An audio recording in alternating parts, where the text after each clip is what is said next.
So we're going to move to the workforce development panel. I think that, already we've heard, without having a workforce development panel, we've already heard about the importance of workforce, particularly a multidisciplinary workforce. So I'd like to welcome up to the stage the panel that's going to be led by our NCET member, Mia Siochi from NASA. And it's going to include Bob Ehrmann, who has been a leader in nanotechnology education for over 20 years, including serving as the managing director for the Center of Nanotechnology Education and Utilization at Penn State University. Mikkel Thomas, who is a senior research engineer and associate director for education and outreach at the Institute for Electronics and Nanotechnology at Georgia Tech and for the National Nanotechnology Coordinated Infrastructure. And Hannah Zierden, who is an assistant professor in the Department of Chemical and Biomedical Engineering at the University of Maryland. So take it away, Mia. Good afternoon. So as our national investments in have matured nanotechnologies, taking them from the lab to products, as you've heard this all throughout today, that impact our daily lives, we need to support the continued societal benefits that are enabled by nanotechnology by having a robust workforce pipeline. And so up here assembled, our panel members have a diverse background that, span experience in industry to developing training, and then also of benefiting from the training. And so we hope that our conversation will stimulate some new thinking about workforce development. So to start, the question we have is, in your experience, what are the different career pathways that people can explore to participate in the nanotechnology ecosystem? Yeah, I can start. So again, my name is Hannah Zierden, and I'm an assistant professor in chemical and biomolecular engineering at the University of Maryland. And as Mia said, I'm kind of here representing the gamut of both now in a training role and used to be a trainee. But all of my scientific training happened in a post-NNI world. So I feel really inspired and a little intimidated to be in the room with all of these giants in the nano world. That's not too much of a juxtaposition. But we have heard a lot today about the diverse backgrounds and diverse career paths that can be and are so important to nanotechnology, and whether that's an academic scientist or being in industry, regulatory pathways, thinking about the economics, training and teaching, whether that's at a university level, or I think we'll probably talk a little bit today about K-12 level. I think that if you're passionate about something, and Denny Wirtz said this earlier, if you're passionate about it, then you can do great things. And the nano workforce really needs people who are passionate, whether it's about education or academic science or regulatory science. So I think the number of career paths is really, truly endless. So, as it was said, my name is Mikkel Thomas. I'm the Associate Director of Education and Outreach at the Institute for Electronics and Nanotechnology at Georgia Tech. Georgia Tech is the coordinating office for the National Nanotechnology Coordinated Infrastructure. So that kind of puts me in a position where I get to work with a lot of different education people from across the country at different sites. So thinking about this question, I think Hannah kind of hit on it. The multidisciplinary nature of nanotechnology is what is, to me, the biggest selling point. I think a lot of times we get caught up in things like the CHIPS Act, which is a lot of money, but it kind of paints us in a picture that we're all electronics, and that is all that we do. And I think the amazing thing about nanotechnology is how broad that it actually is. And when we're actually talking to individuals who may be interested in working in this field, I think it's important that we talk to them about whatever pathway you want is a pathway for you to actually get into this field. Whatever your interest is there is a pathway for you. So it doesn't just have to be electronics. It's if I'm interested in fashion or if I'm interested in music, there is a pathway for you to get into nanotechnology. So I think it's very important for us when we're actually talking to people and trying to bring them into this world is that the sky is limitless. You can do whatever you really are interested in, and you can still find space for you to operate in this field. Okay. Of course, my phone is ringing right now in my pocket.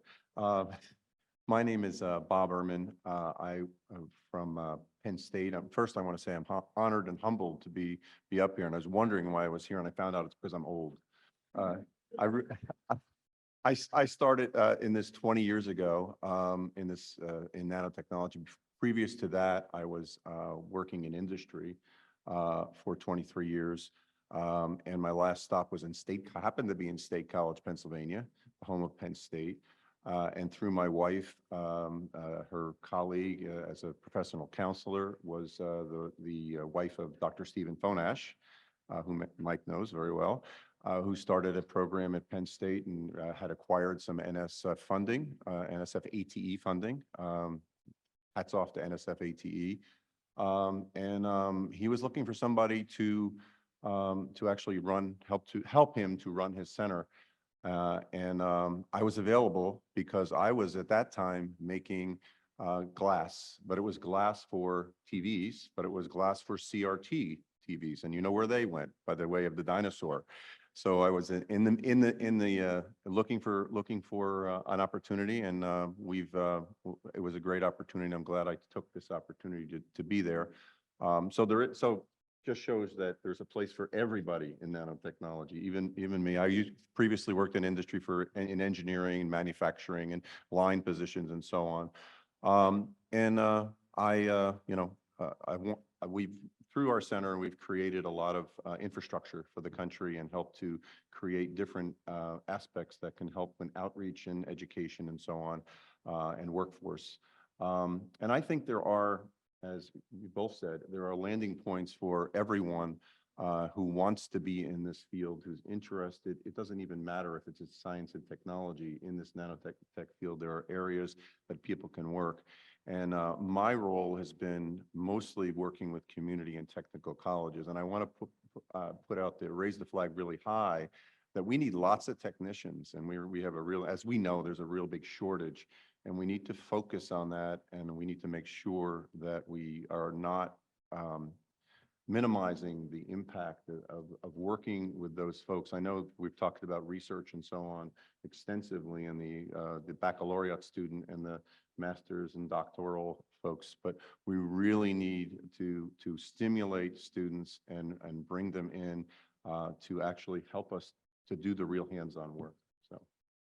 And I forgot to say, if the audience have questions, please send them in through Slido. We hope we can get some interaction there with people who are listening to us.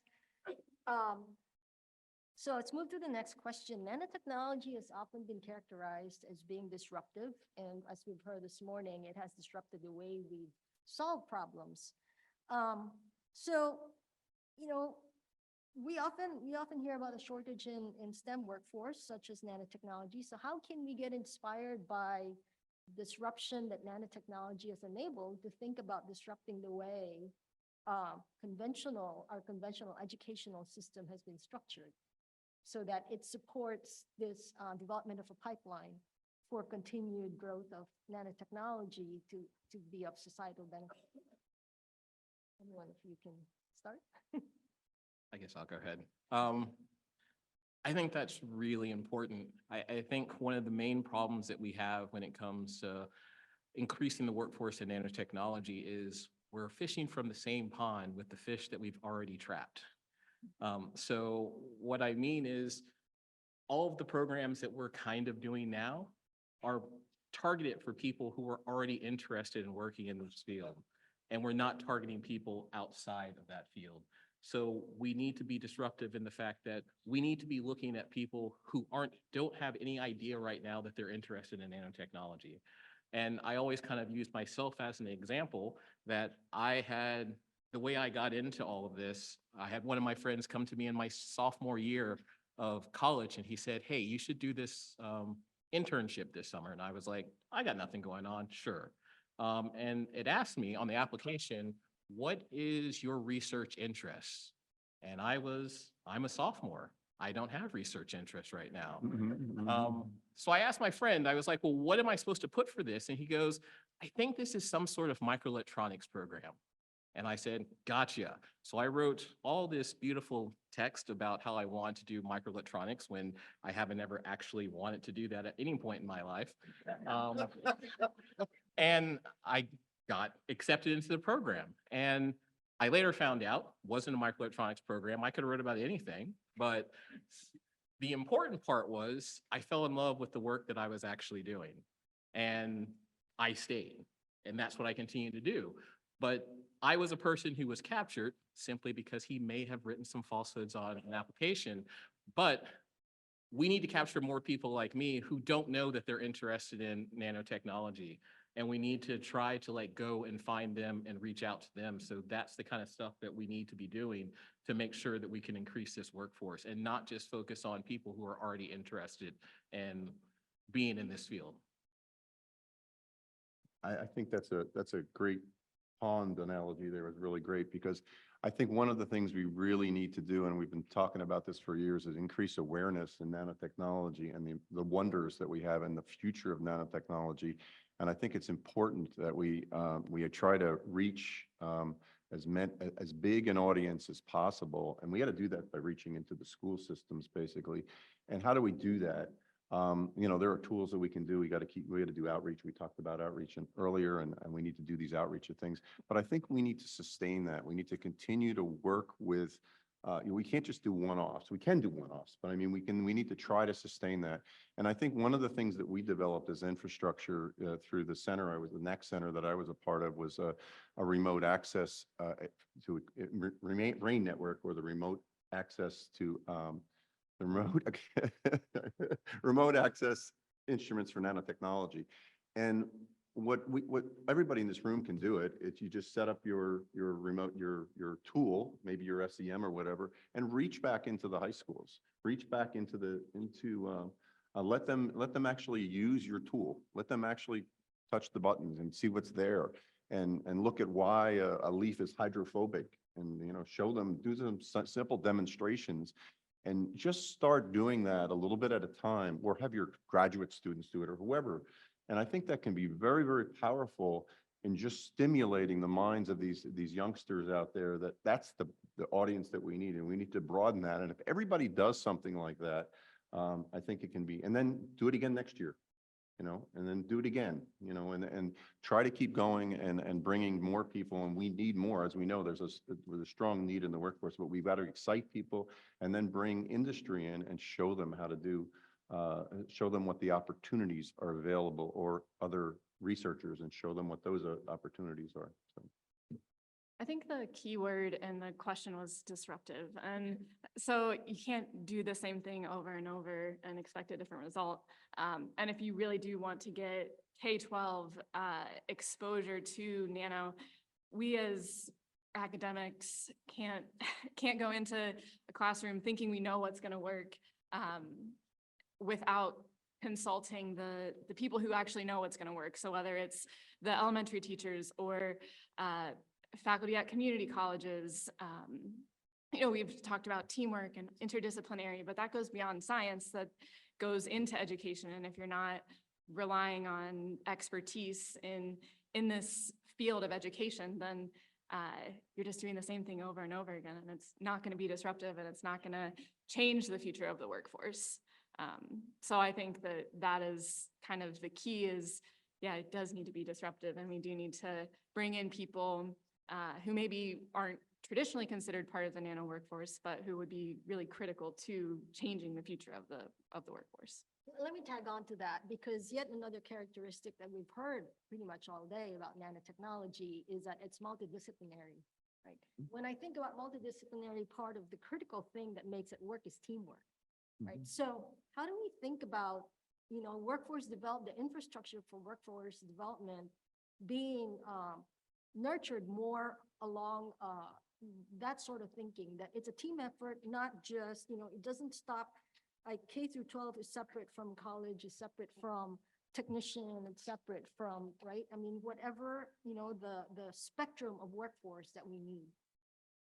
Sure, yeah, I think we've talked about this a lot, just kind of as our group here, but you got to put your money where your mouth is, and not just tagging on this outreach and broader impacts as part of a grant fitting in the funding to whatever amount you have left after the science is done, but really kind of emphasizing that up front and showing people that, yeah, you are investing in their contribution and you do value their contribution, so that they're then going to, buy into it and help you to do what actually needs to be done to kind of reach the next generation of scientists. Kelly, you want to have specific examples? You haven't figured out. So I think one of the things that's really important is what Mia talked about, the collaboration part. I think there are a lot of people doing education and outreach across the country, and we don't always talk to each other. I think that's really, really important, because I think that, one, we can help each other. That's one of the things that I've learned in the NNCI, working with the education group. Everyone is so passionate about this and trying to get things done.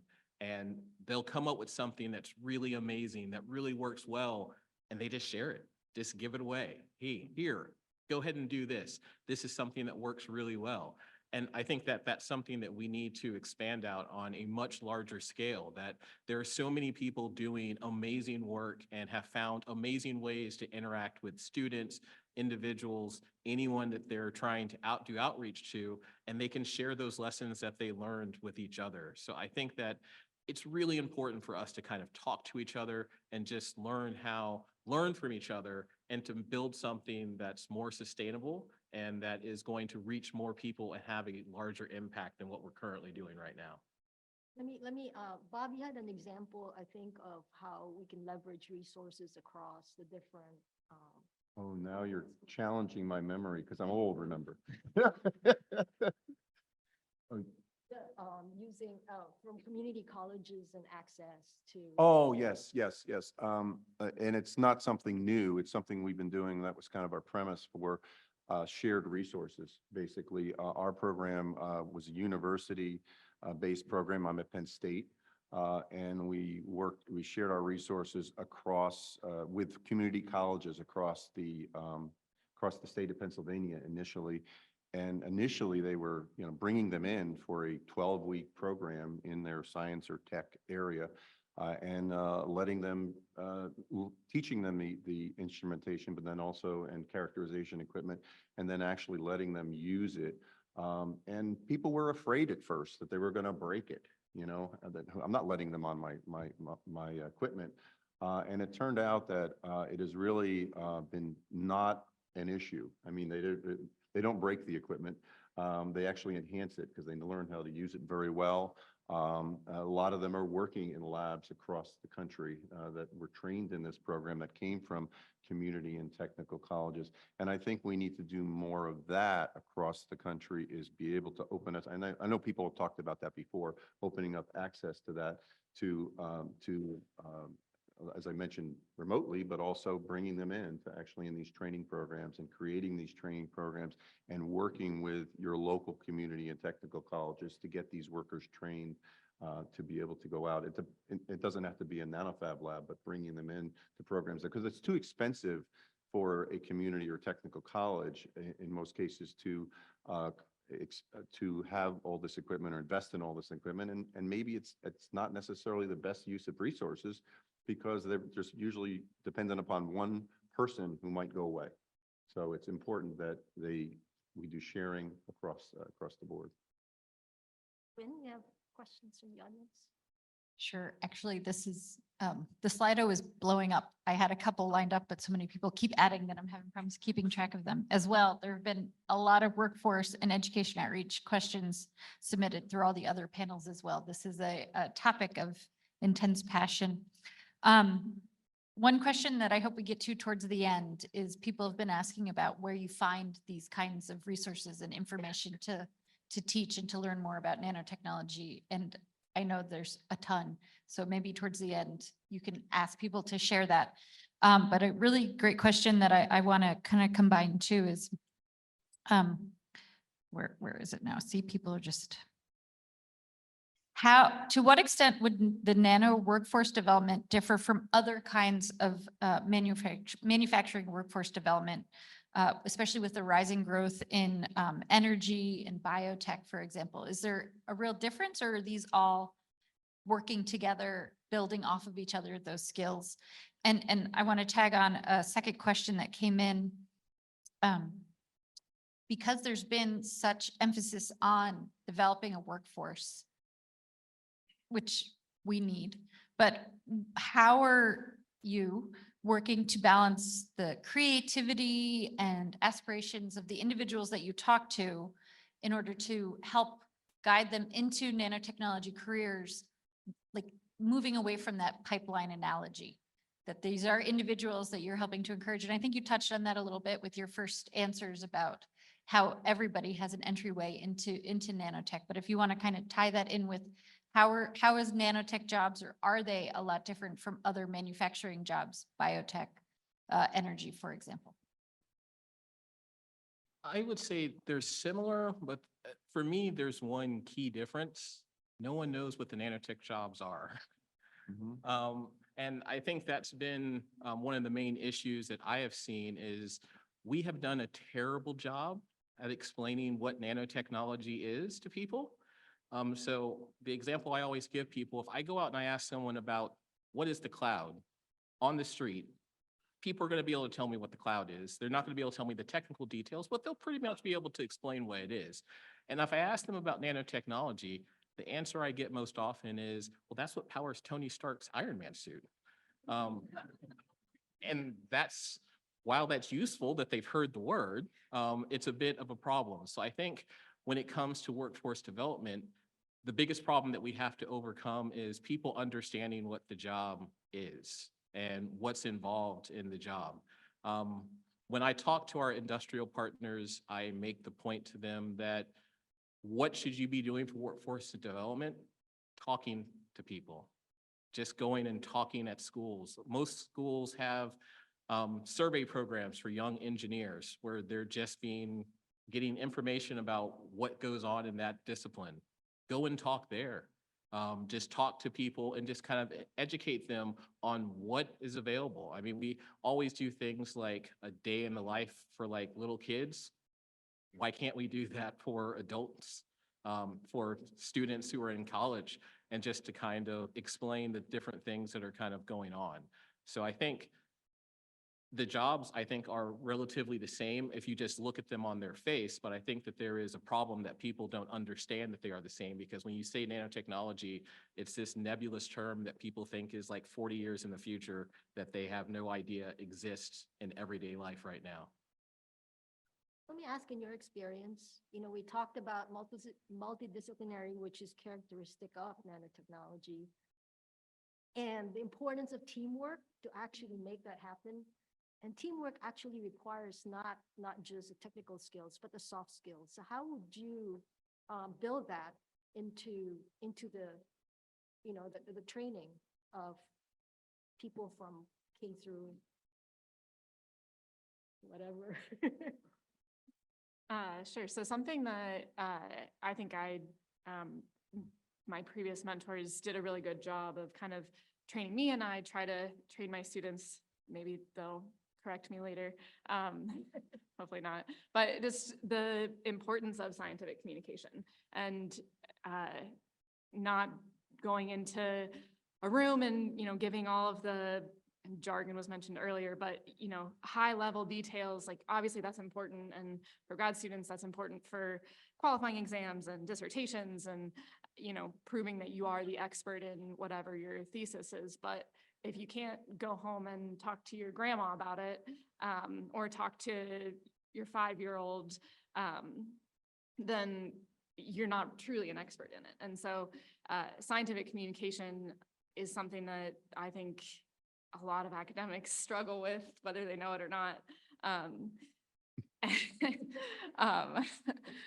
And I think that, you know, talking to K-12 is like training them to be good communicators. And I think a lot of emphasis is, you know, students come by the University of Maryland for tours and things. It's like, what do we need to do to get into the University of Maryland's engineering program? Science and math are always emphasized.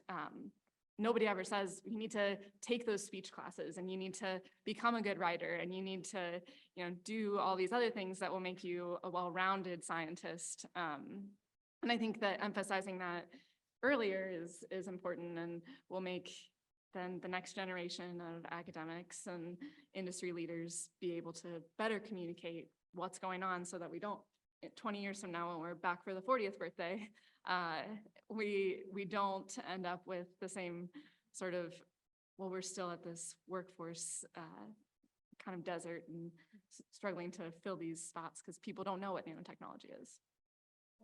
Yeah, an example of the soft skills type stuff is I'll remember back to an industry advisory board meeting for our program, our Pennsylvania program, and I went to the board and we were talking about, here's the skill set that we teach, here's the safety and health we teach, and here's where we teach in fabrication, and here's where we teach characterization, here's all the things we teach, and we get hands-on on these and so on.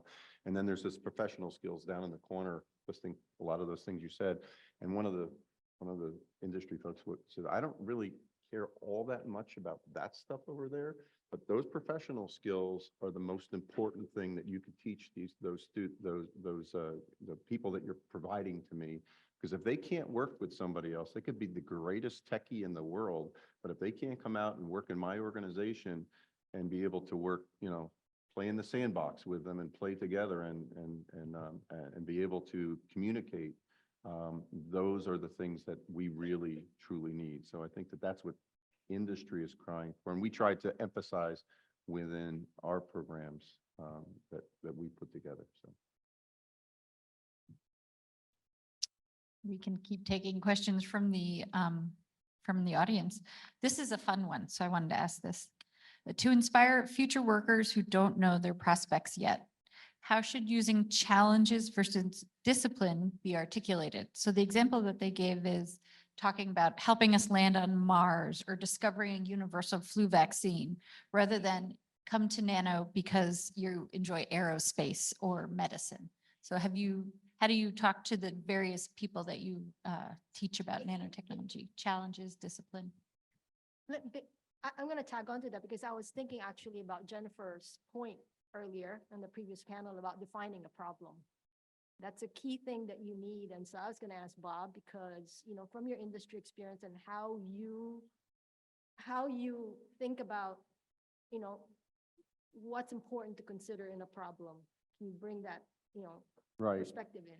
right. From a standpoint of bringing, you know, problem solving and structured problem solving into it, you need to make sure that what are you trying to do with bring these students in.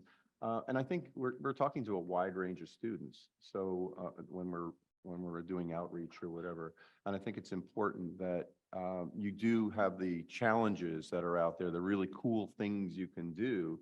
But as Mikkel was talking about, you also want to show them what the opportunities are there at all levels.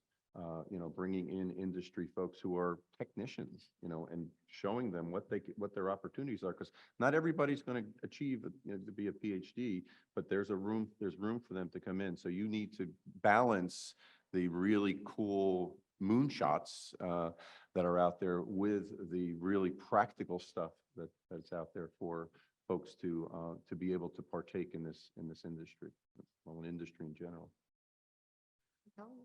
I think it's also important to tailor your message. There's not a one message fits all sort of approach. When I'm talking to different groups, I kind of am going to look at who I'm talking to decide the things that I'm going to talk about, because what is going to be relevant to them, what's going to resonate with them. So generally, like when I'm talking to middle school kids or high school kids, I start off my talk by showing them a cell phone from 1991 and asking them, can they identify it? Because it's a bag phone, it weighs 10 pounds and it's about the size of a bowling ball. And they're always amazed when I tell them this was the peak of technology in 1991, and we got to where we are now with this handheld device because of nanotechnology. And that resonates with them because they all have phones and they live on their phones. So the idea that we had this thing that you had to carry around in this bag that couldn't do any of the things that they use their phone for, it's just amazing to them because they've never lived in a world where that was a thing. So I think it's really important to kind of tailor your message when you're talking to people, and make sure that you are talking about something that's going to be meaningful to them, while still getting across the message that you're trying to achieve. I think that kind of going back to Mikkel's point earlier, not every student that walks in the door is going to know that they're interested in aerospace or that they're interested in chemical engineering. I think you have to, speak to your audience, and is it going to be more motivating to them to hear that, this is a problem that you can fix? Do you want to treat cancer? Do you want to try to create personalized medicines? Do you want to understand fundamental interactions that are going to be necessary for new energy developments? Well, those are all things that you can do with nanotechnology, and then laying out for them, these are the options. Going back to his fishing in the amongst the fish that you've already caught, I think that's one of the problems with the workforce. I mean, even as an assistant professor, I get, several emails a week from high school students, but these students aren't the students that, we maybe want to bring into the workforce. They're the students who are at home with parents who are telling them like, hey, you need to reach out to these people. And so I think presenting challenges before presenting disciplines is going to bring in a more diverse workforce and kind of speak to people in a different or in a more relatable way. To what the audience is interested in, because I know you have a lot of workforce programs, how do we increase the visibility of these various workforce programs? Mikkel? That's hard.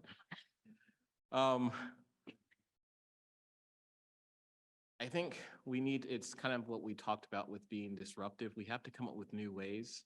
So, I mean, we have the ways now where we advertise like our REU programs and our RET programs, and we put that out there. But I think to what Hannah was just talking about, the people that already know about that, they already know where those things are at. So they can go and find them and they're easy, and we are going to capture those people. I think the challenge comes into how are we capturing the people who aren't aware these programs even exist? And that's why it's hard, because I think that it's really just going to take a concerted effort, and it's building a network, and it may not be something that we can do overnight. So a lot of the things that we do with what we're doing at Georgia Tech, we're doing like these RET programs where we're working with teachers. Well, part of that working with teachers is creating a network of teachers who now know about the things that we do and things that we offer, and they almost act as our agents. So they can go out and talk to their colleagues and get them excited about these things. So I think it's more, I don't know if there's a magic bullet that's just going to like get this information all out now, tomorrow, and everyone's going to know about it. But I think a lot of it is do outreach, try to reach out to people, but also rely on your network that you're slowly building with people who have worked with you in the past to continue to spread the message. And if you can provide them with an experience that they think is worthwhile and worthy, then they're definitely going to share that information with other people. And then the more people that you have, it kind of like starts to cascade, and you start having people everywhere who are talking about this. Yeah, I think that we're definitely not only microelectronics, but right now we have a great opportunity to leverage the need for workforce and the money that's available in the CHIPS Act to be able to go out there and outreach to programs across the country and create programs. An example is we're doing a veterans program right now where we basically working with veterans and bringing them into a 12-week training and utilizing the skill sets that they had coming from the military and giving them this 12-week training. It's NSF-AT funded. And we started with 4 locations. One of them is Mikkel's at Georgia Tech, along with Georgia Piedmont, and then 3 other locations across the country. We just got a supplemental to extend that to 7 locations across the country. But that is, that's for veterans, okay? And that's to feed them into the semiconductor industry. I think it's going to spawn some more programs, more formal programs to be able to train students in what we're particularly doing focuses on the technicians and the technicians and they're future technicians. I say technicians. However, 40% of the people that have gone through our program in Pennsylvania have actually gone on to baccalaureate, masters, PhDs. The director of the center, the managing director of the center actually was a former student within our program. We've been around a long time. My successor is now the actual, actually took the program. So I think that, there are ways for us to proliferate this, and I think we should take advantage and leverage what's going on right now with all with the CHIPS Act and the need for this workforce, and hopefully we'll be able to get the word out, more word out to people. Sure. So I'm going to try to combine a couple of questions again, and this has to do with assessment and understanding both the needs of industry and how different educational levels are meeting those. So if you've done any of that, are there any best practices that you use reaching out to companies or industries locally, nationally? How does that work? Are there good programs out there that you can point to that you know through your assessing of them that they work? I know Bob just mentioned the veterans program, which is continuing to scale up, but how have you worked in assessing programs in order to know if what you're doing is addressing local needs? And these are specifically around workforce efforts, these questions. Great question. Well, I mean, we obviously evaluate our internally. We have an internal who's really an external evaluator who comes in and evaluates all of our grants.